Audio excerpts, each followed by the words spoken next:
Histoire de Chine est un podcast de la Société d'histoire des Français de Chine. Il est animé par Michel Chapdelaine. Bonne écoute!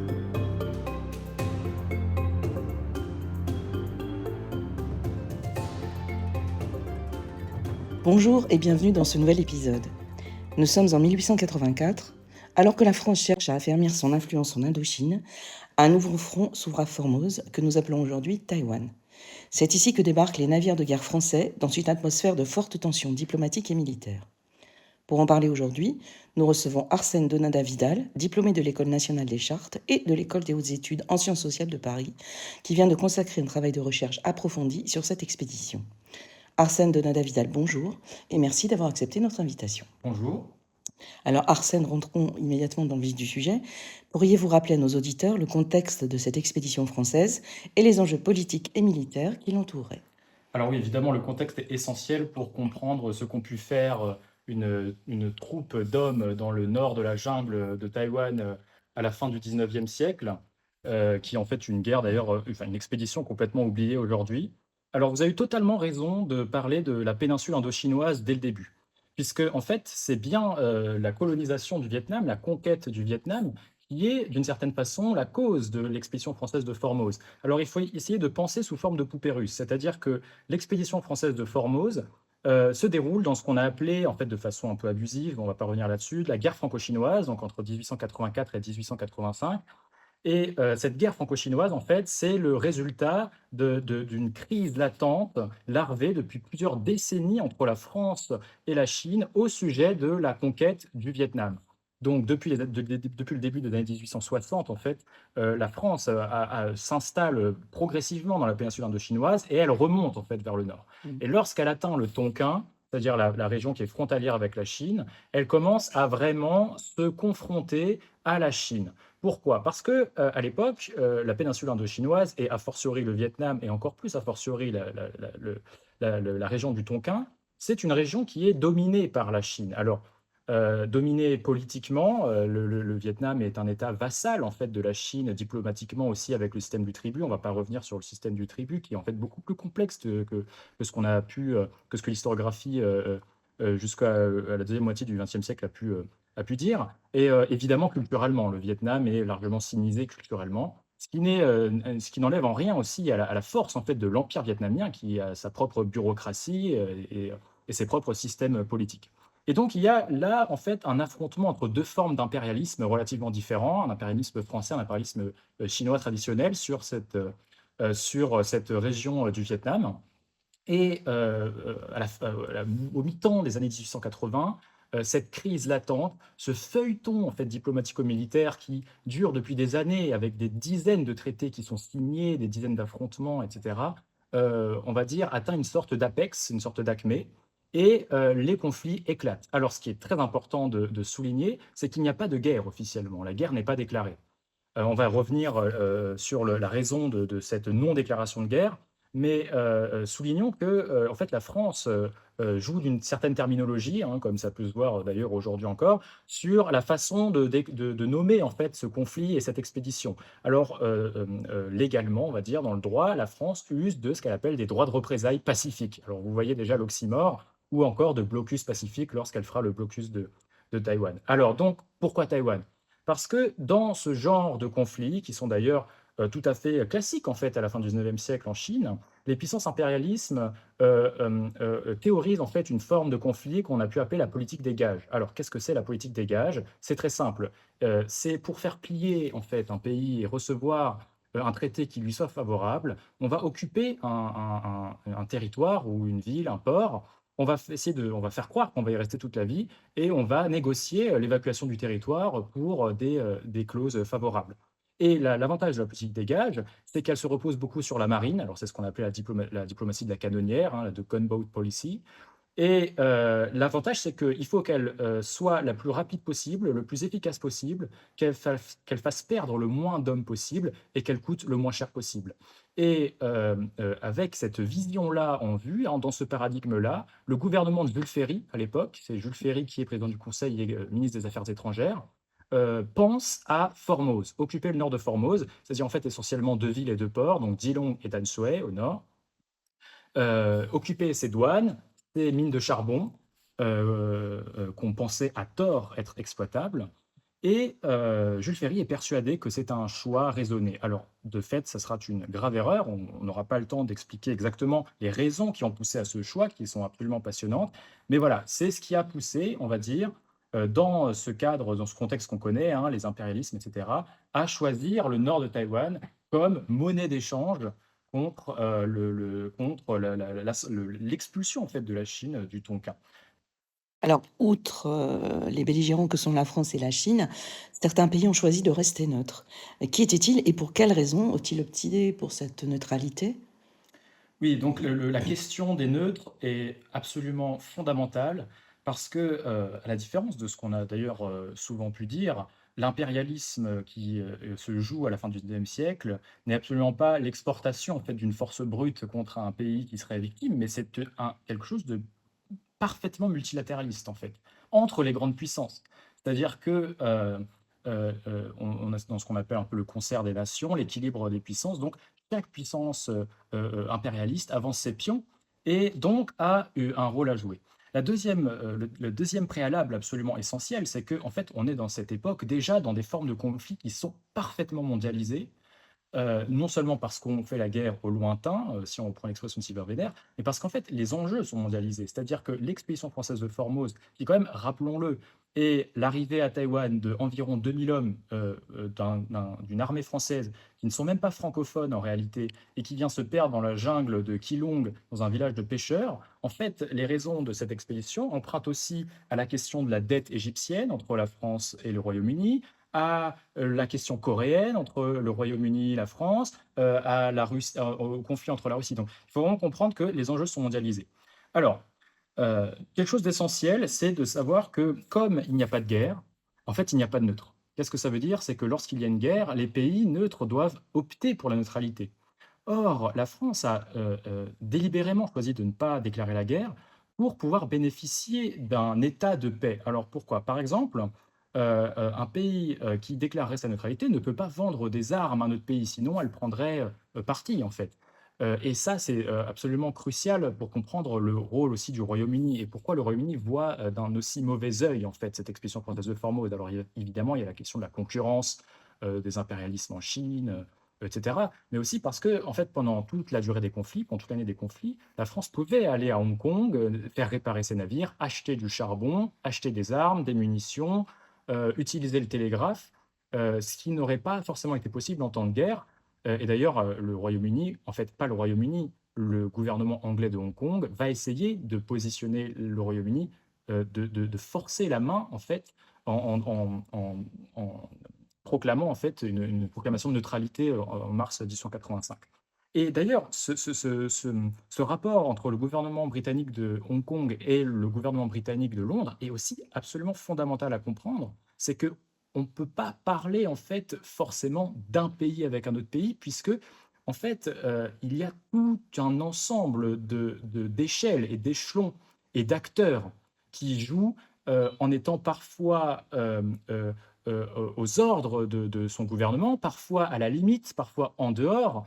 Et donc c'est pour ça que les neutres sont à la fois autant spectateurs que acteurs. Et si vous m'excusez ce très mauvais jeu de mots, ils sont à la fois, en fait, ici, ils sont spectateurs. Et donc il faut vraiment différencier les pôles de négociation qui vont se jouer avec les ministres des Affaires étrangères, des pôles de négociation qui vont se faire avec des généraux, avec des consuls, avec des marchands, parfois avec l'aval du gouvernement, parfois en dehors, etc. Donc il y a vraiment une espèce de maillage très compliqué, très complexe à comprendre, diplomatique, militaire, économique, dans ces zones-là.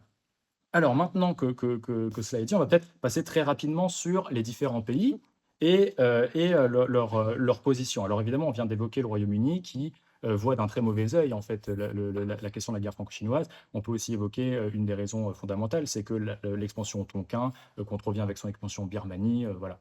Le Japon n'est absolument pas à mettre de côté. Le Japon, en fait, avance ses pions en Corée et donc elle voit d'un plutôt bon œil l'expédition française, enfin la guerre franco-chinoise, parce qu'elle lui permet d'étouffer la Chine au sud et au nord. Et non seulement il y a ce point-là, mais il y a aussi un point absolument fondamental, c'est que le Japon est la puissance la plus intéressée par Formose. En 1874, elle avait déjà essayé une incursion militaire au sud. Depuis des siècles, en fait, l'île de Taïwan est centrale dans les échanges, voilà. Et d'ailleurs, l'île de Formose sera colonisée par le Japon 10 ans plus tard, en 1895, et le restera jusqu'à la fin de la Seconde Guerre mondiale. Donc, le Japon voit plutôt d'un bon œil cette guerre franco-chinoise, même si elle insiste évidemment sur le fait que la présence française à Formose doit être la plus temporaire possible. Alors, le Royaume-Uni et le Royaume-Uni, la Russie et les États-Unis jouent un rôle diplomatique. Il faut savoir que tous les pays proposent leurs bons offices, hein, pour essayer de régler la question. Euh, donc les États-Unis vont à de multiples reprises essayer de proposer leurs bons offices. Alors évidemment, comme je le disais, il y a des enjeux mondiaux, c'est-à-dire les consuls américains, que ce soit à San Francisco, en Chine, etc., vont participer en fait d'une certaine façon à cette guerre, de près ou de loin. Et on peut parler en fait rapidement aussi de l'Allemagne. Alors l'Allemagne n'est pas forcément présente dans la région à ce moment-là, mais il y a en fait une forme de fantasme qui a été cultivée, de voir en fait la main de Bismarck derrière la politique coloniale de Jules Ferry comme une façon de détourner l'attention sur la ligne bleue des Vosges. Alors ça semble un peu loin de Taïwan, mais en fait c'est pas si loin de Taïwan, parce que pendant toute la guerre franco-chinoise, l'armée chinoise va embaucher des instructeurs de toutes les nationalités différentes, allemands notamment. Et donc, il y a une forme en fait de guerre par procuration contre l'Allemagne qu'on peut retrouver dans certains discours des soldats français à Formose. Donc, le spectre de l'Allemagne est aussi présent. Et évidemment, l'Allemagne se propose pour ses bons offices dans la question diplomatique. Donc voilà, rapidement, cette question des neutres. Alors, en 1984, et vous l'avez, 1884, pardon, vous l'avez tout à l'heure un petit peu évoqué, c'est une des premières fois que le télégraphe est utilisé dans un conflit colonial. Cette innovation technique a-t-elle influencé la stratégie et la conduite des opérations pour le commandement militaire français à Formose? La question du télégraphe, elle est absolument centrale, puisque effectivement, vous avez totalement raison de le rappeler, c'est l'une des premières fois qu'il est utilisé en fait, à une aussi longue distance. Et en fait, le télégraphe révolutionne la façon de faire la guerre au lointain. Euh, Très rapidement, en 1984, déjà, le télégraphe est un enjeu géopolitique majeur, avec les câbles sous-marins. D'ailleurs, c'est toujours la même chose aujourd'hui. 70% du réseau est contrôlé par les Anglais en 1885 à peu près. Donc, vous voyez aussi les conséquences que ça peut avoir sur la transmission de l'information secrète, etc. D'ailleurs, les Français doivent utiliser le poste télégraphique de Fuzhou à l'époque, qui est contrôlé par les Britanniques. Donc il y a déjà cet enjeu géopolitique absolument majeur. Et d'ailleurs, lors de la bataille de Fuzhou qu'on connaît, hein, en septembre 1884, la première action des Français, c'est de couper le fil télégraphique. Et l'amiral Courbet propose de multiples reprises à son gouvernement d'utiliser l'interception des messages télégraphiques par les Chinois comme forme de casus belli, puisque l'amiral Courbet est partisan de la déclaration de guerre au demeurant. Donc déjà, il y a cet enjeu géopolitique majeur. Euh, mais en fait, de façon plus importante, c'est la première fois que les armées coloniales doivent obéir au doigt et à l'œil de la métropole à l'autre bout du monde. Puisque avant, comment ça se passait? En fait, il y avait des têtes brûlées, il y avait des membres particulièrement zélés de l'armée qui allaient dépasser un peu les ordres de leur hiérarchie, aller un peu trop loin et faire avaliser des états de fait à leur gouvernement qui allait utiliser en fait cette forme de non-respect des ordres pour ensuite aller plus loin. Et là, en 1884, l'amiral Courbet, qui a une relation exécrable avec Jules Ferry, avec le gouvernement métropolitain, euh, a strictement obéi à tous les ordres de Jules Ferry. Il n'a pas pu prendre une seule liberté. Alors beaucoup de gens en fait, tous les soldats ont compris que c'était une révolution dans la façon de faire la guerre au lointain et que pour la première fois, il y avait une forme d'instantanéité en fait des ordres. Et beaucoup de contemporains ont parlé de l'amiral Courbet comme étant un amiral au point lié. En fait, cette ligature, elle est faite avec des fils télégraphiques. C'est-à-dire que pour envoyer un message entre Fuzhou, donc quand même la pointe est de la Chine, jusqu'à Paris, il faut à peu près 20 heures, entre 20 et 30 heures, une journée. C'est moins de temps qu'il n'en faut pour l'amiral Courbet pour envoyer un message de ces navires, entre ces navires, à quelques dizaines ou centaines de kilomètres, puisqu'il faut entre 1 et 3 jours. Par exemple, entre un navire qui stationne dans les eaux de Formose pendant le blocus et un navire qui serait à Dillon ou à Saigon, enfin voilà, enfin à Haiphong à l'époque, au nord du Vietnam. Donc déjà, il y a cette espèce de suppression des temps de latence qui révolutionne la façon de faire la guerre, où l'armée attend systématiquement les ordres de la métropole pour agir. Alors même qu'ils n'auraient qu'une seule envie, c'est de ne pas attendre les ordres de la métropole, de provoquer des conflits, de provoquer une escalade et ensuite de forcer la main à leur gouvernement. Donc là, la question de la communication est absolument centrale. Alors on peut juste terminer très rapidement sur comment se présente le télégraphe à Taïwan, puisque l'armée chinoise aussi utilise le télégraphe évidemment.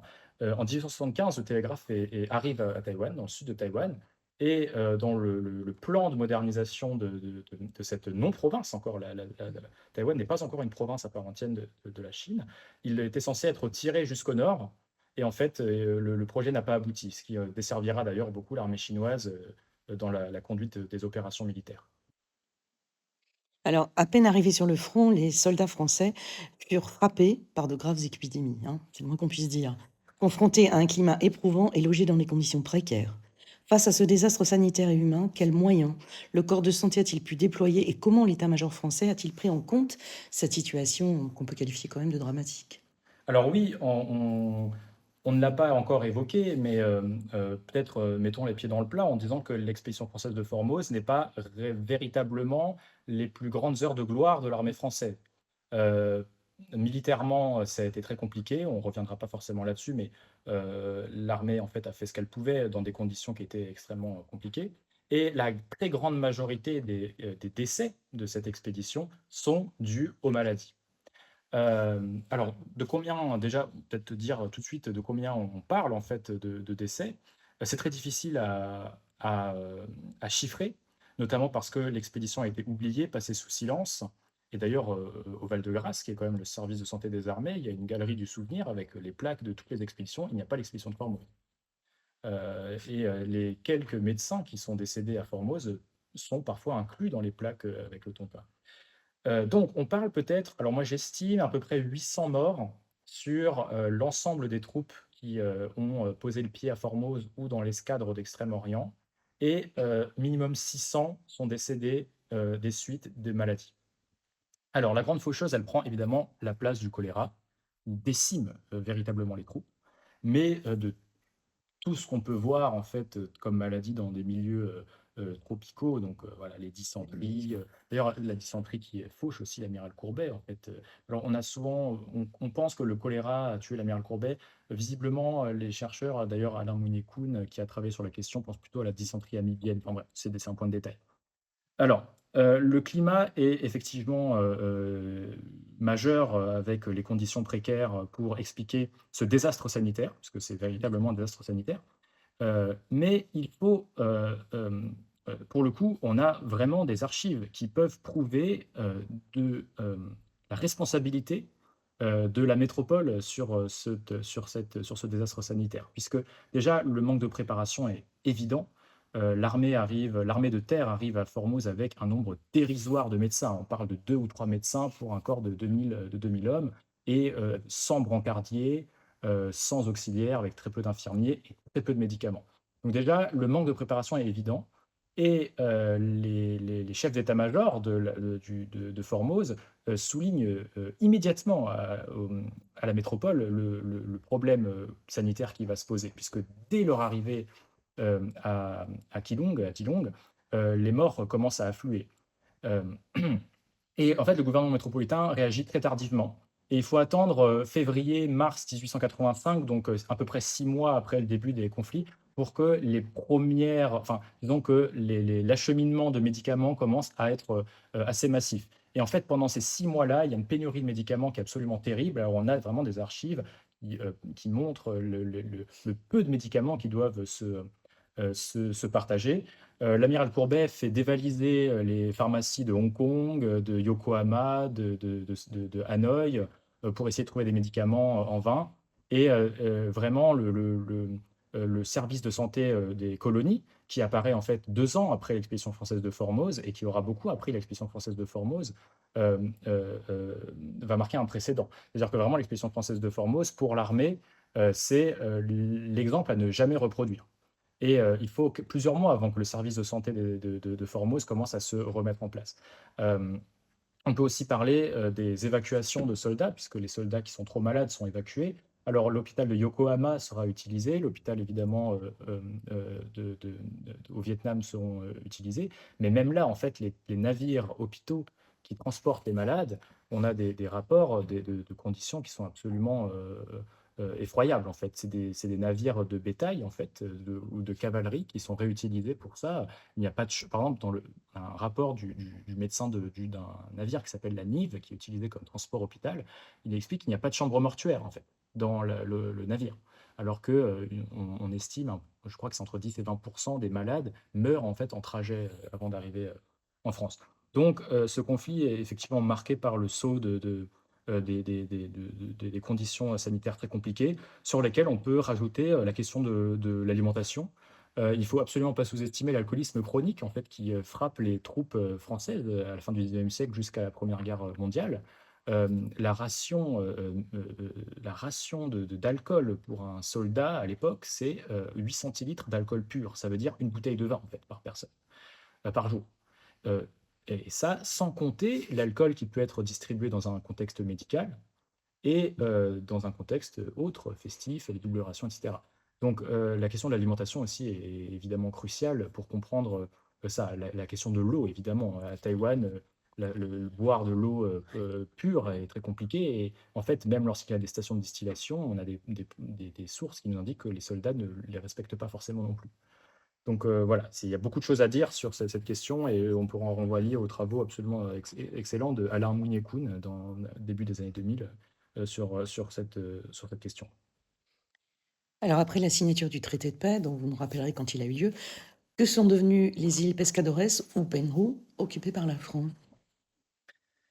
Ah oui, les îles Pengu, c'est un cas tout à fait passionnant. Donc, c'est pour le rappeler, les îles Pengu qui sont en fait cet archipel d'îles dans le détroit de Formose, entre l'île de Formose et la Chine continentale, euh, et qui ont été occupées par l'armée française en fin mars 1885, de façon très rapide. Et l'armée française s'installe au Pengu. Et au même moment en fait, que l'armée française arrive à obtenir au Penghu le gage qu'elle espérait à obtenir avec le nord de Formose et qu'elle aura pas réussi à obtenir au nord de Formose, ou très mal réussi à obtenir, au moment où l'armée est persuadée d'avoir enfin un territoire qu'elle peut faire peser dans la balance, euh, euh, le traité de paix est déjà acté en début avril 1885. Traité de paix qui, rappelons-le, en fait, n'est que la réécriture du traité qui a été signé un an avant et qui est en fait un énième point d'étape dans ce feuilleton voilà, diplomatique. Et s'opposent à ce moment-là deux visions, l'une d'entre elles étant le fait qu'il faut coloniser les Penghu. Alors, peut-être on va couper court à toute forme euh, de, de, de, de pensées qui ont pu avoir eu cours. La France n'a jamais envisagé de coloniser les Penghu. Une frange de l'armée sur place a milité pour la colonisation des Penghu avec des relais au sein de ce qu'on appelle le parti colonial.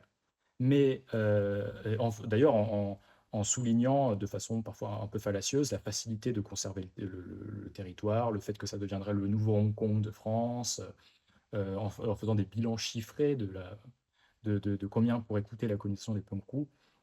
Et le gouvernement français, euh, en fait, met très rapidement court à l'espoir que pouvait cultiver une partie de l'armée, de ce qu'on peut appeler en fait la frange dure de l'armée, c'est-à-dire les hauts gradés qui voulaient vraiment faire piller la Chine par la guerre, au premier plan desquels l'amiral Courbet.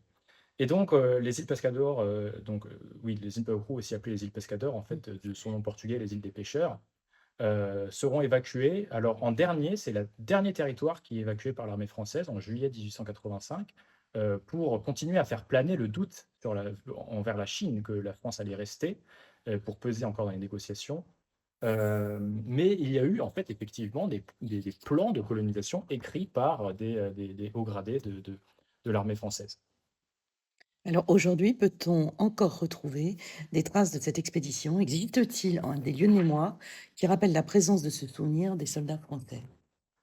Oui, essentiellement un lieu, tout à fait atypique et assez exceptionnel pour, toute personne qui, un jour a la chance d'aller à Taïwan.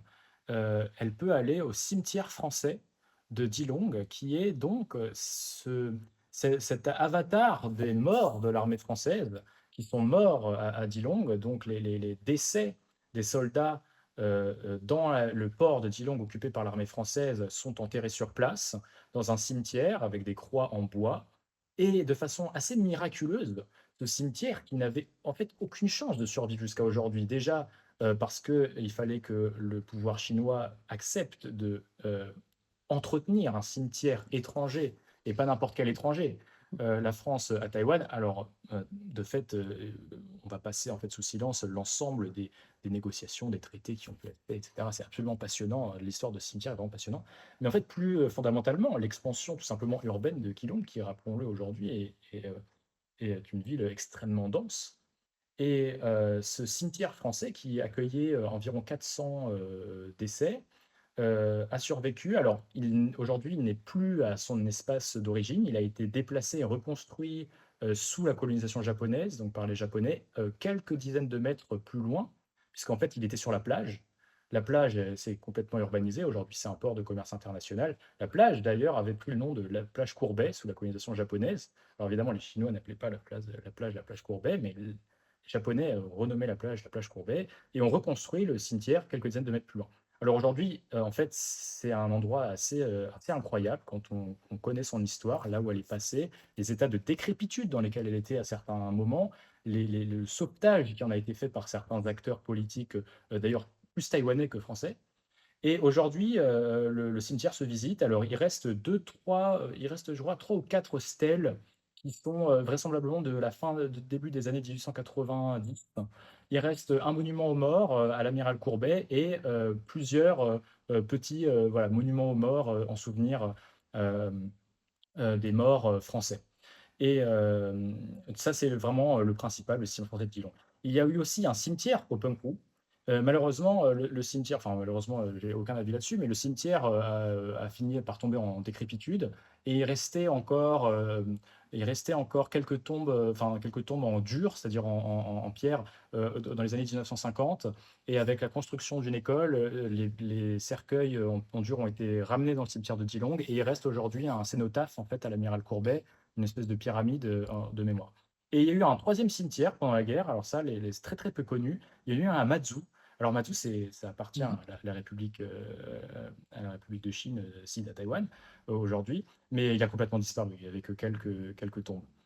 Donc, c'est un petit peu les seuls endroits qui font vivre encore la mémoire. Alors, il y a aussi, évidemment, les lieux où il y a eu des forts construits par l'armée française et qui sont complètement tombés dans l'oubli dans la jungle de Taïwan, de Taïwan et du nord de Taïwan. Mais il y a des passionnés qui y retrouvent, qui reviennent sur place et qui essayent de proposer des fouilles archéologiques. Et enfin, pour conclure, parce que voilà, le temps s'écoule, pourriez-vous nous dire quelles ont été vos principales sources pour retracer cette histoire souvent oubliée? À la question des sources, je suis désolé, on pourrait en parler Oui, pendant 1 j'imagine. heure, mais Oui, je on sais. va en parler pendant 35 secondes. J'avais pas beaucoup de temps Euh, d'avance. oui, la question des sources, elle est passionnante puisque, en fait, il n'existe pas de fonds expédition française de Formose dans les institutions d'archives françaises. Puisque comme je le disais, il faut, la boucle est bouclée, il faut penser en termes de poupée russe. Donc l'expédition française de Formose, en fait, ça fait partie de la guerre franco-chinoise, qui fait partie de la colonisation du Vietnam. Donc en fait, les archives sont, éparpillées.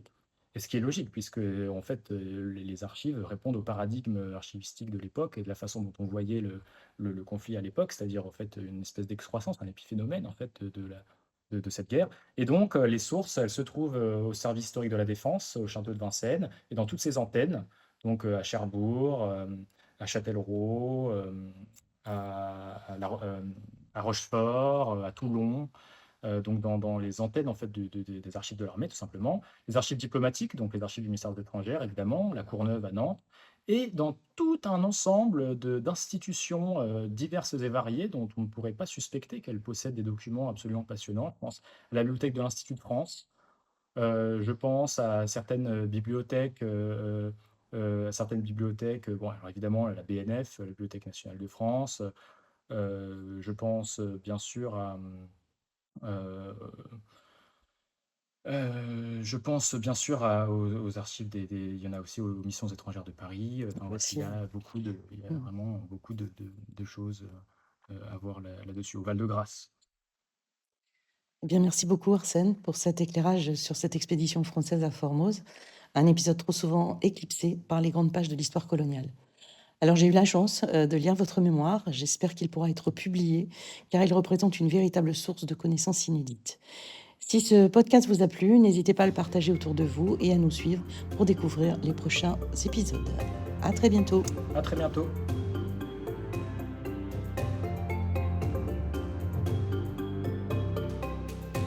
Vous venez d'écouter un nouvel épisode du podcast Histoire de Chine. Si vous voulez découvrir de nouveaux entretiens, n'hésitez pas à aller sur le site www.histoiredechine.fr. Vous pouvez vous abonner sur votre plateforme d'écoute pour pouvoir recevoir les notifications, ainsi que liker les épisodes qui vous plaisent. C'est ce qui fera grandir notre podcast. Merci infiniment pour votre soutien.